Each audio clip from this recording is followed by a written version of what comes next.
Señor y Dios Padre, Dios de amor y de misericordia, grande eres tú, Señor. Señor Dios todopoderoso y omnipresente, te alabamos y bendecimos tu nombre, Señor, porque aún, Señor, sabías que nosotros caeríamos en pecado, Padre Dios, y aún así tú decidiste, Señor, darnos vida, porque nos amas, Padre Dios, y nos das la bendición de que nuestras vidas sean restauradas en Cristo Jesús. Padre eterno, en esta mañana pedimos tu bendición para esta reunión, Padre, este grupo de estudio. Pedimos, Padre, que tu Espíritu Santo sea en cada uno de nosotros, Señor, que sigas guiando a la hermana Ana Rosa, Señor, y que el aprendizaje, Señor, que tenemos de parte tuya esta mañana sea efectivo en nuestra vida, Señor, que no nos olvidemos, Padre, que lo practiquemos, Padre, día con día, cada momento de nuestra vida, Señor, y andemos, Padre Dios, en el Espíritu. Gracias te damos por esta grande bendición, en el nombre de Jesús. Amén. Amén. Amén.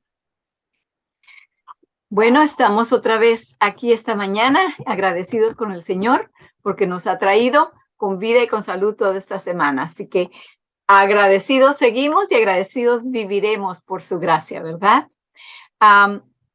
Antes de comenzar, solamente quiero dar la bienvenida también a aquellos que van a estar viendo el video del estudio de hoy más tarde en YouTube. Sabemos que estos videos se están viendo en varias partes del mundo y nos encantaría que ustedes nos hicieran saber, dejar un mensaje allí, siéntase libre de dejarnos un mensaje en el video diciéndonos de qué país nos está viendo. Dios les bendiga y seguimos orando por ustedes también. Entonces, ahora sí, pasemos a los versículos de memoria. Son del libro de Gálatas y comenzando con Gálatas 1, 6 y 7, dice: me maravillo de que tan pronto, abandonando al que os llamó por la gracia de Cristo, os paséis a otro evangelio. No es que haya otro, sino que algunos os perturban y quieren pervertir el evangelio de Cristo. Luego estamos en Gálatas 2, 19 al 21 y les sigo instando de que lo sigan repasando, no los dejen olvidar. Si en un tiempo se los sabían, repásenlos hasta que los puedan decir otra vez bien fluidamente. Seguimos ahora con Gálatas 2, 19 al 21. Porque por la ley he muerto a la ley a fin de vivir para Dios. ¿Cómo sucede eso? Con Cristo estoy juntamente crucificado. Y vivo, no ya yo, mas vive Cristo en mí. Y lo que ahora vivo en la carne, y esto está muy de acuerdo con lo que estábamos estudiando al final del capítulo 5, ¿verdad? Y lo que ahora vivo en la carne, lo vivo ¿cómo? Por la fe del Hijo de Dios. Es la fe de Jesús la que produce en mí ahora, ¿verdad? Por la fe del Hijo de Dios, el cual me amó y se entregó a sí mismo por mí. No desecho la gracia de Dios. Porque si la justificación fuese por la ley, entonces por demás o en vano murió Cristo. Luego vamos al capítulo 3 y de allí escogimos los versículos 26 al 29 y comienza diciendo: así todos sois hijos de Dios por la fe en Cristo Jesús. Porque todos los que habéis sido bautizados en Cristo, de Cristo estáis revestidos. Ya no hay judío, ni griego, ni siervo, ni libre, ni hombre, ni mujer. ¿Por qué? Porque todos vosotros sois uno en Cristo Jesús. Y ya que sois de Cristo, de cierto sois descendientes de Abraham y herederos de acuerdo a la promesa. En el capítulo 4 tenemos los versículos 4 y 5. Mas cumplido el tiempo, Dios envió a su Hijo, nacido de mujer, nacido bajo la ley, a fin de que rescatase o para redimir a los que estaban bajo la ley, a fin de que recibiésemos la adopción de hijos. Ya no somos hijos de fuera, sino somos hijos adoptados, pertenecemos a la familia. ¿Cómo? Porque Dios envió a su Hijo, nacido de mujer, nacido bajo la ley. Gloria a Dios. Gálatas 5, 13 al 16. Este fue el del último capítulo que ya prácticamente terminamos. Hoy le daremos una pulida más. Y Gálatas 5, 13 al 16 dice, vosotros, hermanos, habéis sido llamados ¿a qué? A ser libres, pero no uséis la libertad para satisfacer la carne, sino servíos con amor los unos a los otros. Y aquí comienza a hablar de los unos a los otros, ¿verdad? En el versículo 16 dice, digo pues, vivid según el Espíritu. Perdón, me salté unos. En el versículo 14, porque toda la ley está o se cumple en este solo precepto. Amarás a tu prójimo como a ti mismo. Pero si os mordéis y devoráis unos a otros, ahí está otra vez unos a otros, cuidad que no os consumáis mutuamente. Digo pues, ¿cuál es la clave? Vivid según el Espíritu y no satisfaréis los deseos de la carne. Esa es una promesa tan igual a la que Cristo dijo en Juan 14, 1 al 3, donde nos prometió, volveré otra vez, vendré otra vez y os tomaré a mí mismo, para que donde yo estoy, vosotros también estéis. Y de la misma forma nos dice, si viven con el Espíritu y no con la carne, no van a satisfacer los deseos de la carne. Se lo prometo. Y así es siempre realidad, porque de esa manera fue que Cristo vivió en nuestra carne y sangre. Estamos por entrar al capítulo 6, pero quiero terminar algo del capítulo 5. Si por favor abren los libros a la página 145, la penúltima página de ese capítulo. Habíamos leído ya allí, en la parte superior, hay un párrafo que comienza con las palabras, qué asombrosa posibilidad se presenta aquí. Voy a leer de allí. Vivir en la carne como si ésta fuese espíritu. No porque nos estamos engañando, no, sino porque ya acabamos de repetir, ¿verdad? Que cuando vivimos con el espíritu, cuando andamos en el espíritu, entonces no vamos a satisfacer los deseos de la carne. Pues eso nos demuestra allí precisamente que perdón un momento aquí, que el vivir en el espíritu es lo que trae esa victoria. Sigo leyendo en la página 145. Hay cuerpo animal y cuerpo espiritual, pero lo espiritual no es primero, sino lo natural, después lo espiritual. El cuerpo natural lo tenemos todos ahora. El cuerpo espiritual lo recibiremos todos los verdaderos seguidores de Cristo en la resurrección. El cuerpo no ha cambiado, no tenemos lo que llamaron en un tiempo, hubo un movimiento que lo llamaban carne santa. No tenemos esa carne. Gálatas 2:20 acaba de decir, y lo que ahora vivo en la carne lo vivo por la fe del Hijo de Dios. Es carne igual a la que hemos tenido todo el tiempo. Lo que ha cambiado es que ahora tenemos el poder del Espíritu Santo. Conocemos eso, hemos recibido por permitirle a Cristo que su sacrificio se haga vigente en nosotros. Entonces, el Espíritu de Dios batalla dentro de nosotros contra la carne y así nos satisfacemos los deseos de la carne. Sigo leyendo. El cuerpo natural lo tenemos todos ahora. Vuelvo a leer. El cuerpo espiritual lo recibiremos todos, los verdaderos seguidores de Cristo, en la resurrección. Aún así, en esta vida, no en la vida del cielo, no en la vida venidera, aún así en esta vida, en el cuerpo natural, los humanos deben ser espirituales. Eso quiere decir vivir de la manera que vivirán en el cuerpo espiritual futuro. El cuerpo cambiará cuando Cristo venga. Dice allí que en un abrir y cerrar de ojos cambiaremos, ¿verdad? Y lo que es mortal tiene que adquirir inmortalidad. Lo que es corrupto o corruptible tiene que transformarse en incorruptible. Por ahora tenemos todavía el mortal y el corrupto, porque todavía nos enfermamos, todavía sentimos dolor, todavía tenemos la capacidad de pecar, pero si permitimos que el Espíritu vive en nosotros, no importa que tengamos la carne humana con naturaleza humana pecaminosa, que fue la carne que tuvo Cristo, de acuerdo con Romanos 8:3. Dios envió a su Hijo en semejanza de carne de pecado. Y por la carne por el pecado, dice que estaba leyendo yo preciso esta mañana. Quiero citarlo bien. Dice Romanos 8:3.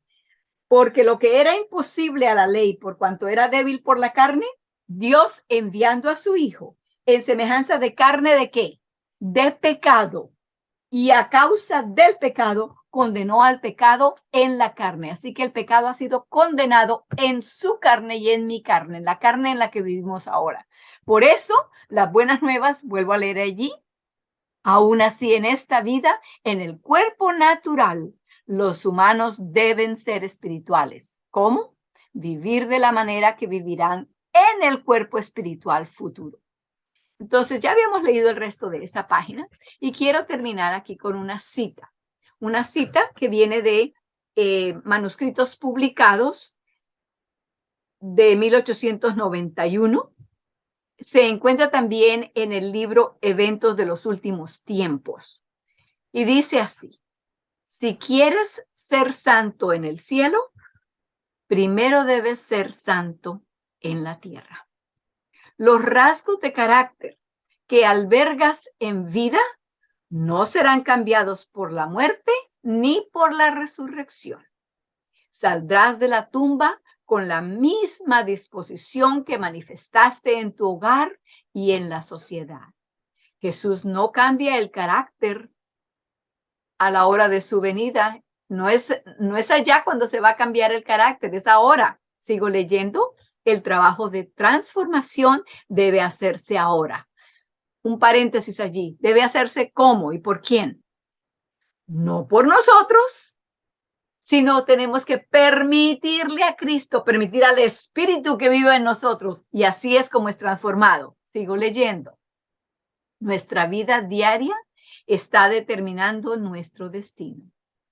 Por medio de la gracia de Cristo debemos arrepentirnos de los defectos de carácter y por esa misma gracia, agrego yo, superarlos. Las dos cosas. Vuelvo a leer, por medio de la gracia de Cristo debemos arrepentirnos de los defectos de carácter y superarlos. Un carácter simétrico debe ser formado mientras estamos en este estado probatorio a fin de que seamos aptos para las mansiones de lo alto. No vamos a ser aptos porque tenemos el carácter que nosotros desarrollamos. No, vamos a ser aptos porque Cristo nos prepara para su venida. Cristo no puede esperarse a que nosotros tengamos que pasar por ese gran examen final, al final del tiempo, sin estarnos preparando desde ahora. Él no es un maestro, un profesor que va a esperar hasta que lleguemos al examen final sin habernos hecho pruebas pequeñas, cortas, diariamente para que vayamos aprendiendo el material y poniéndolo en nuestras mentes. Cristo hace lo mismo por medio de cada prueba, por medio de cada tentación, por medio de cada dificultad, enfermedad, todo lo que venga en nuestras vidas, que parezca negativo, Dios usa esas cosas para pulirnos como el oro, para sacarnos la maleza que está en nosotros, para, como se hace a las matas, podarnos, ¿verdad? Las plantas hay que podarlas para que lleven más fruto. Eso lo hace Cristo en nosotros por medio de todas esas cosas que el enemigo tira en nuestro camino esperando que caigamos. Pero el Señor dice, no va a caer. Voy a usar esto para perfeccionar, para refinar el carácter de esta persona. Entonces, ahora sí, creo que estamos listos para pasar a Gálatas capítulo 6. Eso sería en la página 147. Pero antes de empezar a leer, quiero darles un regalito. El versículo de memoria del capítulo 6 va a ser de los versículos 12 al 15. Gálatas 6, 12 al 15. Les doy tiempo para que lo escriban y no se les vaya a olvidar. Gálatas 6, 12 al 15. Así que vamos a repetirlo juntos, vamos a leerlo juntos. En el libro estarán, no miré por adelantado dónde están aquí.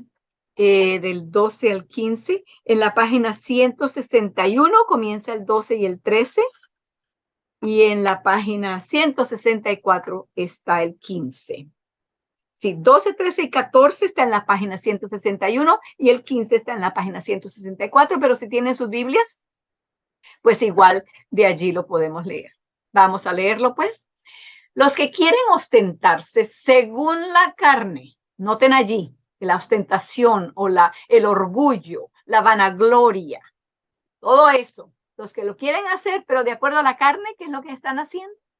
Os obligan a que os circuncidéis, solo para no padecer persecución por la cruz de Cristo. Así que esa motivación de una vez ya nos damos cuenta que eso no está bien, ¿verdad? Número 13, versículo 13. Porque ni los mismos circuncidados guardan la ley, pero quieren que vosotros os circuncidéis. ¿Para qué? Aquí hay otra razón. Para gloriarse en vuestra carne. Y luego el apóstol Pablo nos dice exactamente de qué es que él se gloría. Y todo cristiano debe gloriarse. No de la carne, no de que no hay persecución, sino lejos esté de mí gloriarme, dice Pablo, sino en la cruz de nuestro Señor Jesucristo. Porque en el mundo está crucificado a mí y yo para el mundo. Y el versículo 15 deben parecerle muy parecidos a otra cosa, porque dice, porque en Cristo Jesús ni la circuncisión ni la incircuncisión valen, lo que vale es la nueva creación. En Gálatas 5:6 hay un versículo bastante parecido que dice, en Cristo Jesús ni la circuncisión vale algo, ni la incircuncisión, pero termina de una manera diferente. Dice, sino la fe que obra por el amor. Entonces, quiere decir que la fe que obra por el amor es la nueva creación, la nueva criatura. Muy bien. Leámoslo una vez más. Los que quieren ostentarse según la carne os obligan a que os circuncidéis, solo para no padecer persecución por la cruz de Cristo. Porque ni los mismos circuncidados guardan la ley, pero quieren que vosotros os circuncidéis para gloriarse en vuestra carne. Pero lejos esté de mí gloriarme, sino en la cruz de nuestro Señor Jesucristo, porque en el mundo está crucificado a mí y yo para el mundo. Porque en Cristo Jesús ni la circuncisión vale algo, ni la incircuncisión. Lo que vale es la nueva creación. Entonces, les dejo esa tarea allí para que se la vayan aprendiendo de memoria. Recuerden que es la función del Espíritu Santo, la de fijar a nuestras mentes la palabra de Dios. Lo que necesitamos entonces es leerla, permitir que las palabras pasen por nuestra mente y el Espíritu Santo se encargará de fijarla. No tenemos excusa. No, es que yo podía aprender mejor, pero es que ahora ya a mi edad ya yo no puedo. No, para el Espíritu Santo no hay esa excusa. O no, es que yo nunca he tenido buena memoria. Tampoco es excusa, porque para la palabra de Dios, el Espíritu Santo fue enviado precisamente para fijarla en nuestras mentes. Así que permitámosle al Espíritu Santo que haga la obra que Él fue enviado para hacer. Entonces vamos ahora sí al libro, en la página 147, Gálatas capítulo 6, la gloria de la cruz. En la última parte del quinto capítulo y en el sexto, se da a conocer el carácter práctico de la completa epístola. Es muy probable que a los lectores apresurados les parezca que aquí hay una división, en la cual la última parte trata de la vida espiritual práctica, mientras que la primera se dedica a las doctrinas teoréticas. Este es un gran error. Así que, hermanos, no caigamos en esa mentira. No es que la primera parte de Gálatas, de los capítulos 1 a la mitad del 5 así, que ahí está la parte teorética, los axiomas teológicos, no. Y que luego viene la práctica, no. Eso no es correcto, eso no es lo que hay en el capítulo, en los capítulos de Gálatas, en el libro de Gálatas. Entonces, en el segundo párrafo va a seguir hablando de lo mismo y nos va a ir enseñando y aclarando por qué no es correcto pensar que una parte de Gálatas es teoría y que luego viene la práctica. No, señor. Entonces, hermana Edith, si usted está por allí, ¿puede leer, por favor? Sí, hermana. Buenos días a todos. Buenos días. Ninguna parte de la Biblia es teoría. Todas ellas tratan de hechos. No hay una parte de la Biblia que no sea espiritual y práctica. Más aún, toda ella es doctrinal. Doctrina significa enseñanza. El sermón de la montaña de Cristo a las multitudes es llamado doctrina porque abriendo su boca les enseñaba. Algunas personas expresan cierta clase de desprecio hacia la doctrina. Hablan de ella menospreciándola, como si ésta perteneciera al área de la teología impenetrable y no a la vida práctica de todos los días. Estos están inconscientemente deshonrando la predicación de Cristo, porque no era nada más que doctrina. En otra palabra, siempre está enseñando a la gente. Toda doctrina verdadera es eminentemente práctica. No le es dada al hombre con otro propósito que el de ser practicada. Amén, amén. Entonces, hay personas que piensan que como es doctrina, y doctrina no es nada malo, no es nada que debamos despreciar simplemente porque es doctrina es simplemente enseñanza. Y claro está, realmente la palabra de Dios es enseñanza, es la manera en que nos enseña, nos muestra, nos instruye en cómo debemos andar en esta vida, en quién debemos y en quién no debemos confiar, cómo comenzó el pecado, qué clase de resultados hay del pecado. Todo eso nos enseña la palabra de Dios. Todo eso es doctrina, pero es doctrina que es práctica. Me encanta esa última oración de ese párrafo. Creo que sería bueno que lo subrayáramos. Ya yo lo tengo subrayado. Toda doctrina verdadera es eminentemente práctica. No le es dada al hombre con otro propósito que el de ser practicada. El de ser practicada. Ok. Janet, ¿puedes leer el siguiente, por favor? La gente es conducida a este error de apreciación a través del mal uso de las palabras. Esto que ellos llaman doctrina y de la que dicen que no es práctica, no es doctrina propiamente, sino sermoneo. Es impráctico y no tiene lugar en el Evangelio. Oh, aquí entonces encontramos la razón por la cual hay muchas personas que simplemente llaman a la doctrina algo que es malo, que no se debe hacer, pero llaman doctrina lo que es sermoneo. Y el sermoneo termina siendo una clase de enseñanza, por así decirlo, pero no es correcta. Una enseñanza que simplemente enseña a la gente a juzgar a los demás y a caerles a golpes de una vez si no están de acuerdo al nivel que nosotros creemos que deben estar. Entonces, eso es sermoneo. Lo que Dios da en su palabra, lo que Cristo enseñó cuando estuvo aquí, no fue sermoneo. Noten allí que dicen, esto que ellos llaman doctrina y de la que dicen que no es práctica. ¿Qué va a ser práctica? Práctica es solamente para los que están cayéndole a golpes a los demás. No es doctrina propiamente, sino sermoneo.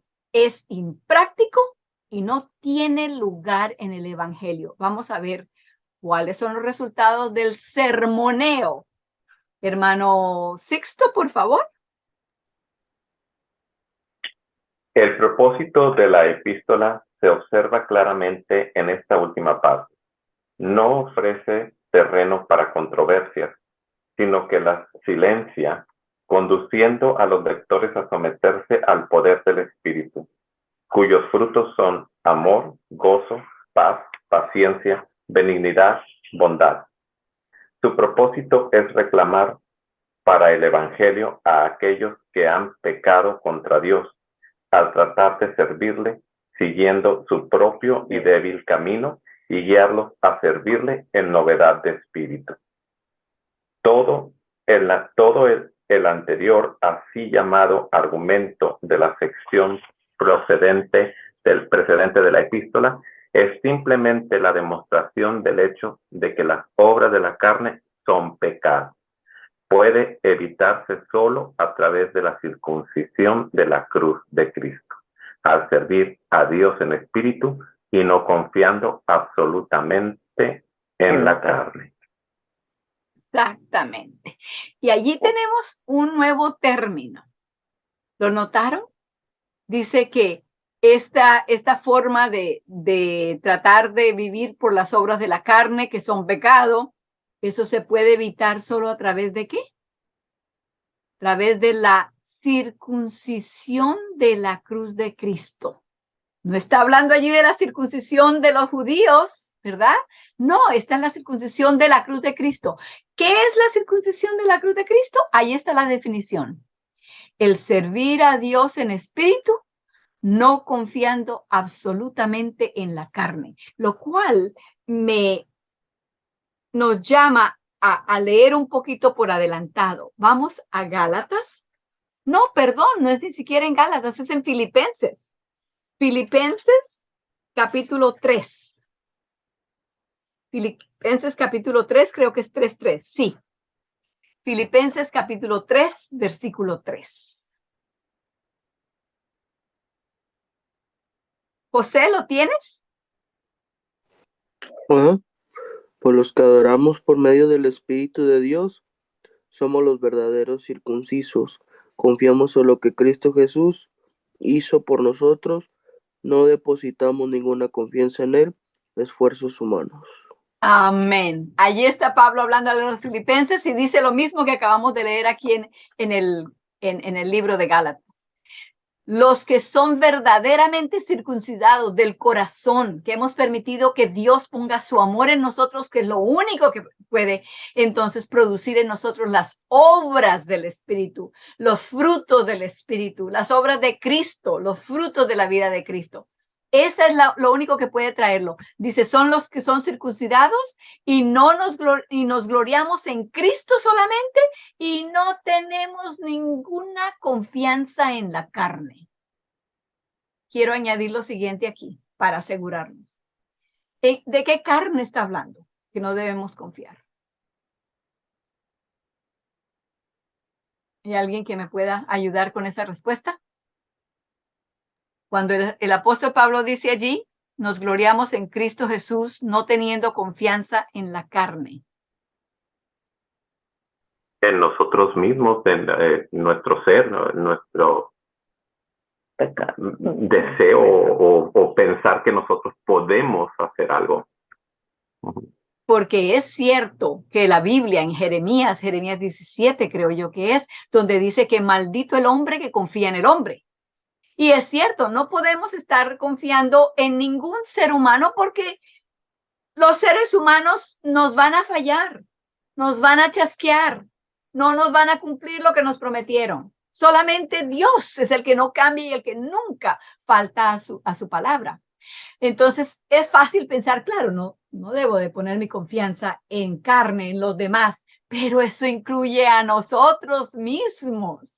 La carne mía es la misma carne de cada uno de las personas que son miembros de mi familia, que son miembros de comunidad, miembros de la iglesia a la que yo pertenezco. Es la misma carne. Y Cristo nos dice, pongan toda su confianza en mí.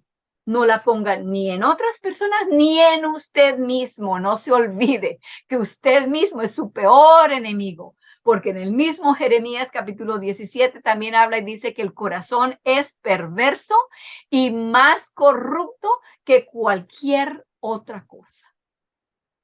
Que no podemos confiar en nosotros mismos. Gracias entonces por esa lectura allí. Ahora entonces vamos a leer juntos El versículo número 1, que está allí en negrilla, dice, hermanos, dice, esto es Gálatas 6:1. Hermanos, si alguno ha caído en alguna falta, vosotros que sois espirituales, restauradlo con espíritu de mansedumbre, cuidando que tú también no seas tentado. Entonces, el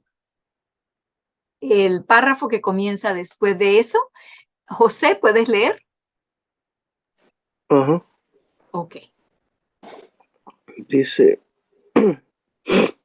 cuando los hombres se proponen hacerse justos por sí mismos, el orgullo, la rivalidad, la vanagloria, la jactancia, la crítica, el buscar faltas en los demás, la calumnia, Calumnia. todo ello conducente a los altercados y pleitos en resultado. Así sucedía con los Gálatas y así lo será siempre. No puede ser de otra manera.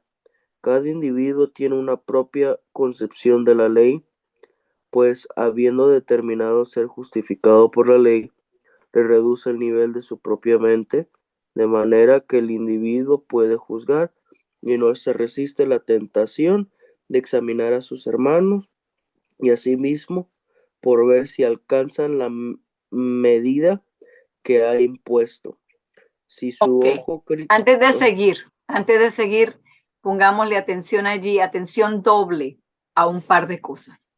Primero, se mencionan todas las cosas que vienen como resultado cuando tenemos el orgullo, la rivalidad, la vanagloria, el deseo de que nos den las gracias y que nos aprecien y que todo lo que hagamos nos den un premio. Esa clase de orgullo, esa clase de jactancia tiene como resultado algo que siempre va a ser el resultado y entonces siempre trae la división, las batallas, las peleas entre los hermanos.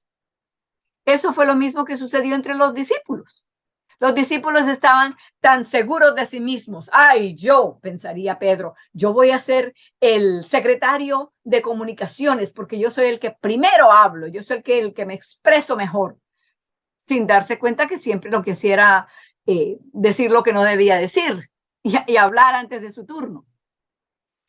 Judas estaría claro, seguro de que él iba a ser el tesorero. Ya era el tesorero del grupo pequeño. ¿Cómo no iba a ser el tesorero? Mientras que estaban pensando en todas estas cosas, Juan y su hermano, que su madre vino a hablar con el Señor y le pidió que los pusiera el uno a su derecha y el otro a su izquierda. Pues imagínense, ellos también estaban pensando, nosotros somos los que tenemos, que no vayan a poner a Pedro, porque ese Pedro siempre echa a perder todo. Entonces, con ese espíritu de jactancia, de vanagloria, de orgullo, de crítica, ¿qué más se esperaba sino las peleas que siempre habrían entre ellos? Y no se daban cuenta por estar peleando, por estar batallando el uno contra el otro y lo que el otro estaba pensando, lo que Cristo les hablaba y les decía y les enseñaba, les pasaba por encima, como se dice, como agua por encima de pluma de pato. Resbalaba sin que ellos se dieran cuenta. Cristo les dijo tantas veces, voy a ser entregado y me van a arrestar y seré crucificado y resucitaré a los 3 días. Cristo murió ese viernes por la tarde cuando fue crucificado y ellos quedaron completamente desolados, como que si nunca hubieran sabido de esto. Y Cristo no había hecho más que repetirles y buscar una manera de decírselos por aquí y otra manera de decírselos por allá, pero ellos estaban pensando que no vaya a ser Juan el que vaya a terminar allá, que no vaya a venir la mamá de fulano otra vez a hablar, que no. Eso era todo lo que pensaban. Tenían el mismo resultado de lo que estamos leyendo aquí.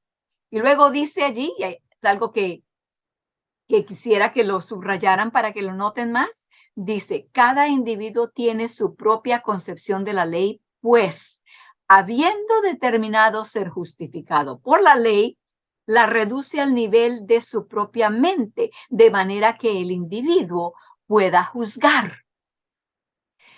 Yo creo que guardar la ley quiere decir que hay que hacer esto y esto y esto, así y así y así. Y como lo que estoy tratando es de ganarme el cielo por medio de mis obras, pues entonces tengo que sentirme mejor que los demás para sentir que yo sí ya tengo el cielo, pero los demás, que anden derechitos, porque si no, no lo están haciendo bien. Y hay que hacérselo saber. Entonces eso trae un espíritu simplemente de juicio, de juzgar. Y dice, y no resiste la tentación de examinar a sus hermanos y a sí mismo por ver si alcanzan la medida que se ha impuesto. Ponen a todos por esa medida y los que no pasan por esa medida, hay que echarlos para afuera. Hermanos, cuando veamos esto, y ahí se nos dice que va a seguir siendo así hasta el final, porque ese es el espíritu del legalismo que busca ganar la justificación, la salvación, el perdón, todo por medio de lo que hacemos, por medio de nuestras obras. Eso siempre trae como resultado que vamos a estar mirando a los demás, juzgando a los demás y creyéndonos mejor que los demás. Entonces, sigue de allí para adelante, por favor, José.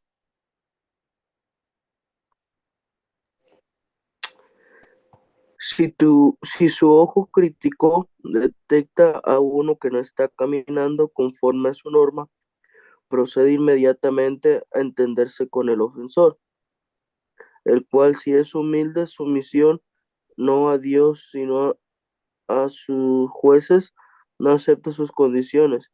Entonces es separado de la iglesia, no sea que los mantos de justicia propia sean descarriados al tener contacto con él.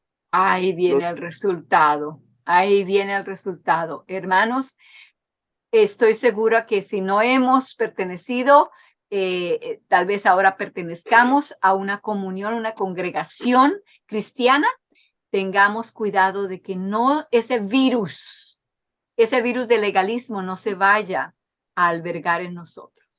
Porque cuando nos damos cuenta, si en algún momento usted se da cuenta, y hablo a ustedes, pero estoy hablándome a mí misma, si nos damos cuenta de que estamos vigilando a los demás y pasando la voz, ay, si viste lo que dijo, ¿no? ¿Supiste lo que pasó con ese espíritu? Nos dice exactamente allí lo que estamos haciendo. Estamos tratando de juzgar, porque ¿qué es lo que nosotros juzgamos?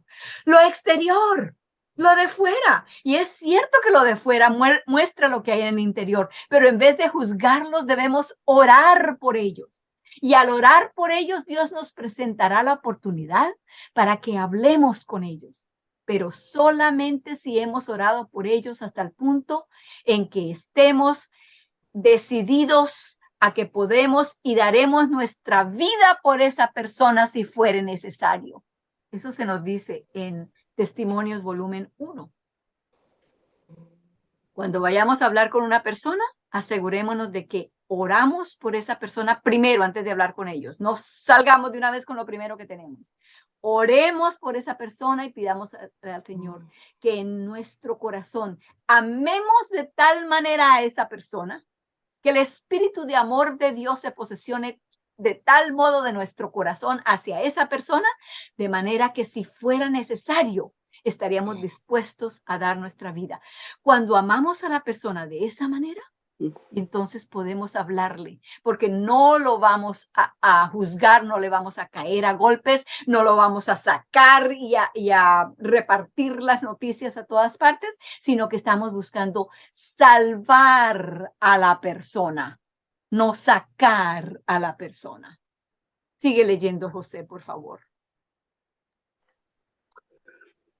Los que se apoyan en su propia justicia se constituyen así en guardas del hermano. El extremo de mantenerlo fuera de su compañía por temor a caer ellos mismos en desgracia, en encontrarse marcado con este espíritu que es demasiado común en la iglesia. Aparece la exhortación con que se abre este capítulo. En vez de salir en busca de faltas a las cuales pudiésemos condenar, debiésemos salir a buscar a los pecadores a los que pudiésemos salvar. Amén. Amén. Esa última parte allí, en vez de salir a buscar faltas a las cuales pudiésemos condenar, Debemos salir en busca de los pecadores a los que pudiésemos salvar.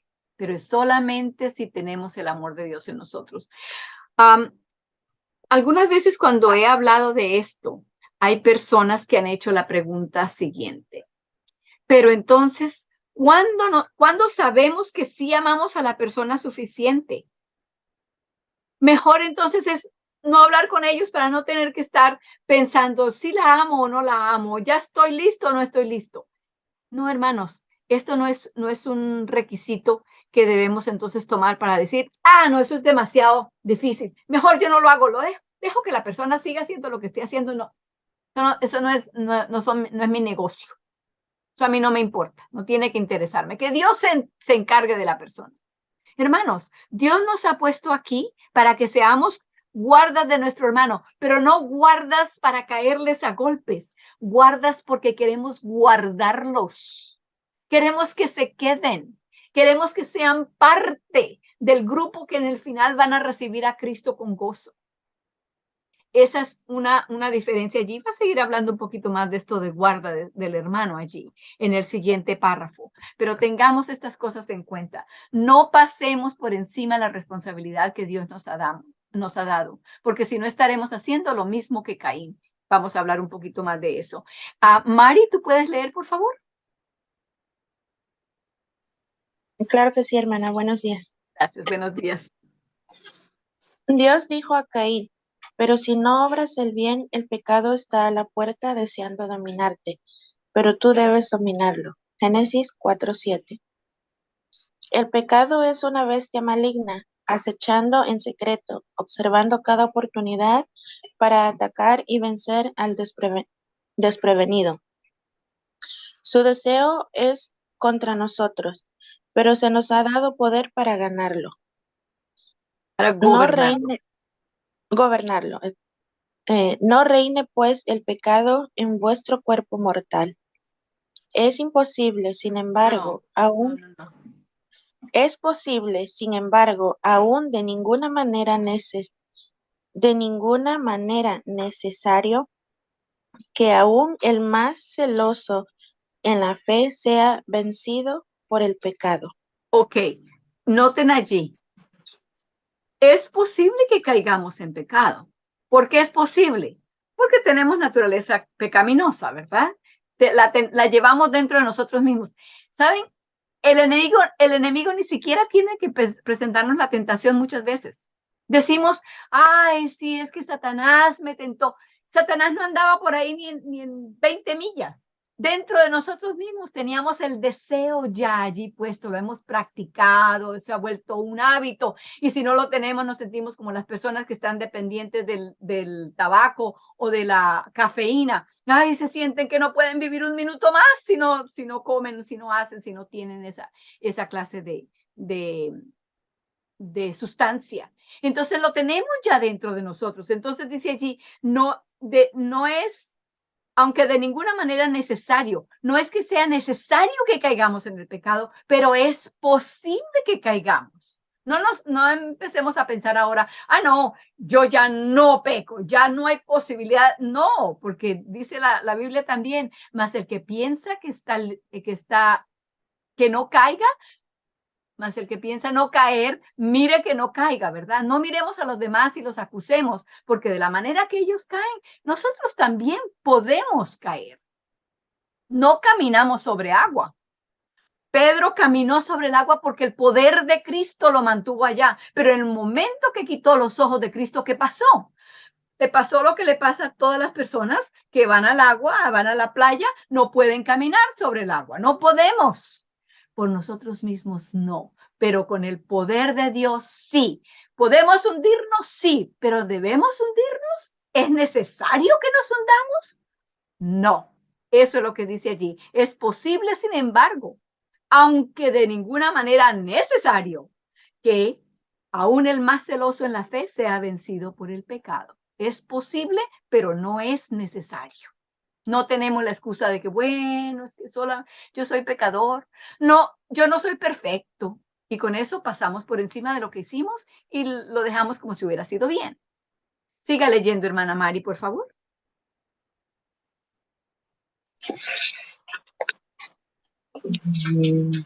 Esto os escribo para que no pequéis. Pero si alguno hubiere pecado, abogado tenemos ante el Padre, a Jesucristo el justo.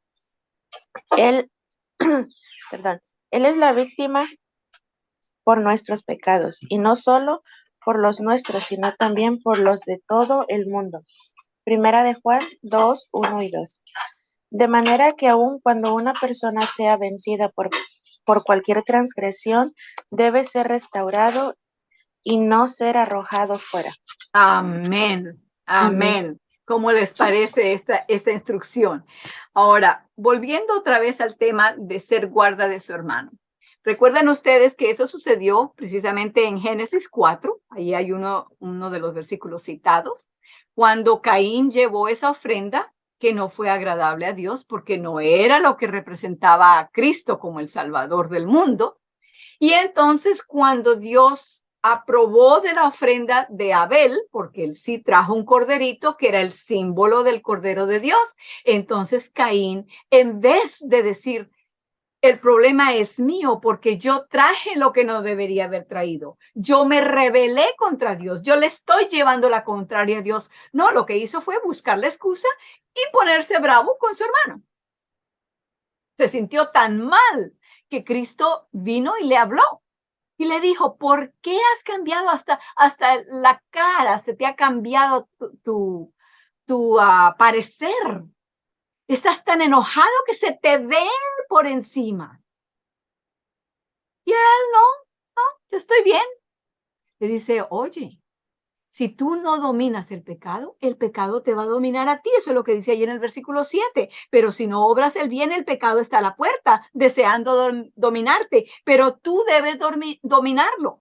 Tú debes dominarlo, no por ti mismo, claro. Estas son palabras que se hablan así, pero que se sabe el contexto, se sabe lo que quiere decir, ¿verdad? Dios no le estaba diciendo que Caín tenía que ser perfecto y sin pecado por sus propias fuerzas. No, porque por sus propias fuerzas ya vemos lo que estaba haciendo. Entonces se enfadó tanto con su hermano que aún después de que Dios habla con él y le dice dónde está, no, perdón, le dice que el pecado lo va a dominar, se enfada tanto que cuando se encuentran solos en el campo, se levantó contra él y lo mató. Y cuando Dios vuelve y le pregunta, ¿dónde está tu hermano? Para darle la oportunidad de que él confiese lo que hizo y pueda haber perdón. Pero no, él no iba a aceptar que eso estaba mal hecho. Él tenía la razón, porque el otro, porque tenía que hacerlo ver mal. Al traer ese sacrificio, lo había puesto a él en mal con Dios. La falta era de Abel, según Caín. Entonces Dios le pregunta, ¿dónde está tu hermano? Y Caín contesta, ¿soy yo guarda de mi hermano? Entonces allí tenemos las dos formas de eso de que guarda de su hermano. Él se convirtió en guarda en el sentido de que lo mató. Llevó a cabo la justicia de la ley que él creía y por eso mató a su hermano. Se sentía de que él estaba legalmente en lo que debía hacer, porque de acuerdo con la ley que él creía, ¿por qué tenía él que traer ese? Podía haber traído otro y entonces los dos hubieran estado bien, porque a los ojos de Dios, Dios no hubiera podido decir nada, pensaría él. Entonces, como guarda, le cayó al hermano y lo mató. Pero Dios quiere que seamos guarda de nuestro hermano, como dije anteriormente, guarda para guardarlo, para mantenerlo, para retenerlo dentro de nuestra familia. No guarda para caerle encima, sacarlo, aislarlo, marginarlo. No. Allí hay como dos formas en que podemos entender esa frase. Estamos ahora en la página 149 y a ver, la hermana Marta todavía no puede leer. Volvamos entonces al hermano Sixto, por favor. El Señor. El Señor ilustra su obra. El Señor ilustra su obra a través de la parábola del pastor que sale en busca de su oveja perdida. La obra del Evangelio es una obra individual. Aun cuando a través de la predicación del Evangelio miles lo aceptan en un solo día como resultado de un solo discurso, esto es posible por causa de su efecto en cada corazón individual. Cuando el predicador, al estar hablando a millares, se dirige a cada uno individualmente, entonces está haciendo la obra de Cristo. Así que si alguno ha caído en alguna falta, restauradlo con espíritu de mansedumbre. El tiempo de ninguna persona es tan valioso que se desperdicie mientras se dedica a la salvación de una sola persona.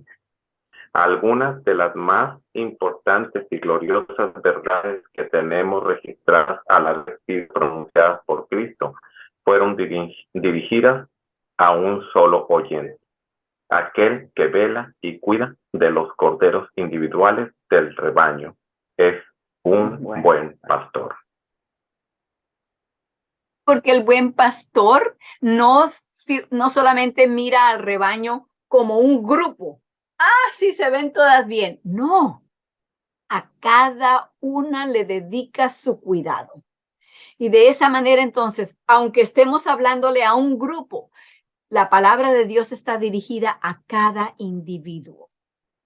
Es por eso que cuando oramos, por ejemplo, al comenzar un culto o cuando estamos en un grupo, entonces estamos orando que Dios nos ayude, pero oramos también por cada persona que va a escuchar, porque cada persona tiene una mente, una capacidad de razonar. Y cada cabeza, como dice el dicho, es un mundo. Y queremos pedirle al Señor que cada persona escuche la palabra de Dios y recuerde que debe responder. Cada vez que escuchamos la verdad, hay allí necesidad de responder a esa verdad. Así haya sido una verdad que ya conocemos o que la sabemos de hace mucho tiempo. De todas maneras, cada vez que se presenta a nosotros, debemos responder. ¿Por qué? Hagamos una ilustración aquí para entender un poquito mejor. El hecho de que haya un almuerzo puesto sobre la mesa no quiere decir que usted ya le hizo bien porque está ya el almuerzo sobre la mesa. O porque ya 80% del grupo que iban a comer ya comieron, ya a usted con eso le basta. No, a menos que usted responda, que usted ponga la comida en su plato, se la lleve a la boca, la mastique y se la pase de manera que su estómago la pueda digerir, no le va a hacer ningún efecto. Entonces, si estamos en un grupo y decimos, bueno, como estoy yendo a la iglesia todo el tiempo y allá nos están enseñando esto y estamos escuchando lo otro y estamos cantando así, estamos leyendo la Biblia, ya con eso. No somos salvos por grupos, hermanos, ni por familias, ni por parejas. Somos salvos individualmente. ¿Por qué? Porque Cristo murió por cada uno de nosotros. Y eso lo enseñó en la parábola de las 100 ovejas, donde una se perdió y por esa una el pastor salió a buscarla y no regresó hasta que la encontró. Cristo mira su rebaño, cuida su rebaño, protege su rebaño, pero cada oveja, cada cordero de la manada es tan importante como el grupo entero, como el rebaño entero. Que así también observemos a los que son miembros de nuestras congregaciones, miembros de nuestras familias, miembros del lugar donde trabajamos, que veamos a cada uno de ellos como individuo, porque así los ve Dios. De hecho, aunque todos los mundos del universo están bien, Dios vino por uno solo, que es como apenas un puntito, casi ni un punto en semejante universo tan enorme.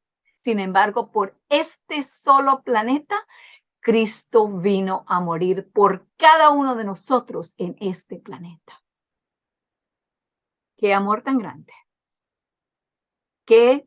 Cómo nos ayuda a entender un poquito más del amor de Dios por cada uno de nosotros. Bueno, el tiempo se nos ha acabado. Repitamos una vez más el versículo de memoria que hemos comenzado. Marquen sus libros donde quedamos para la próxima vez y regresemos otra vez al versículo de memoria. El versículo de memoria lo encontramos en Gálatas 6, versículos 12 al 15. El 12 dice: los que quieren ostentarse según la carne os obligan a que os circuncidéis, solo por no padecer persecución por la cruz de Cristo.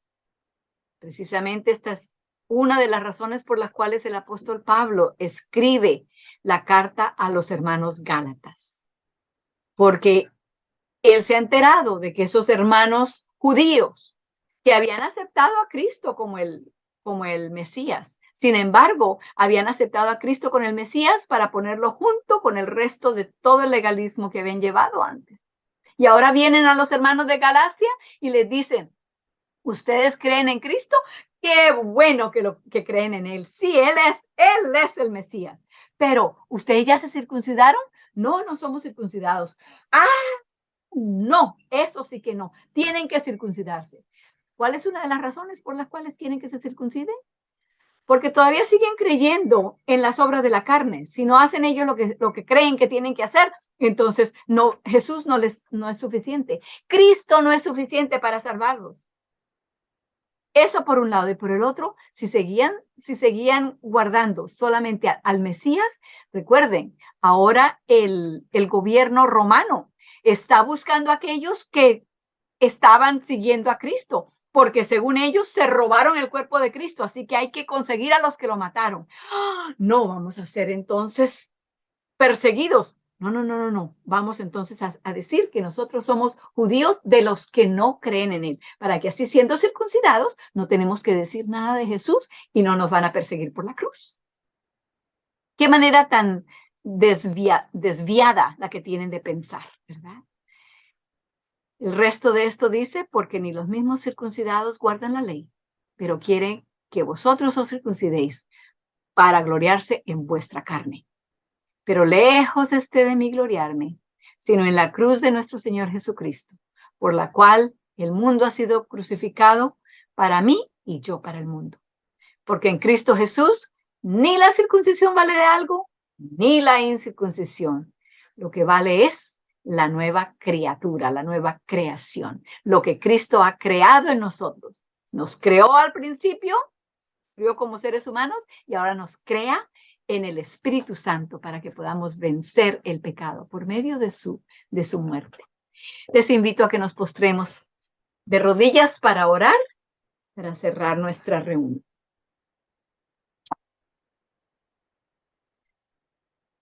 Amoroso Padre Celestial, estamos aquí en tu presencia, felices de saber que tú estás allí escuchándonos y estás listo para responder a nuestras peticiones.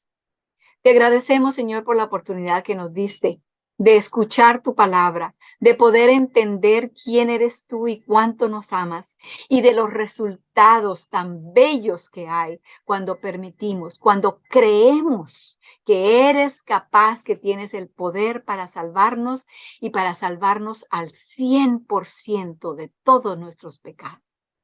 Danos, Señor, la fe de Jesús, para que por medio de ella todas estas cosas sean una realidad de nuestra vida diaria. Te lo pedimos y te lo agradecemos en el nombre de Cristo Jesús. Amén.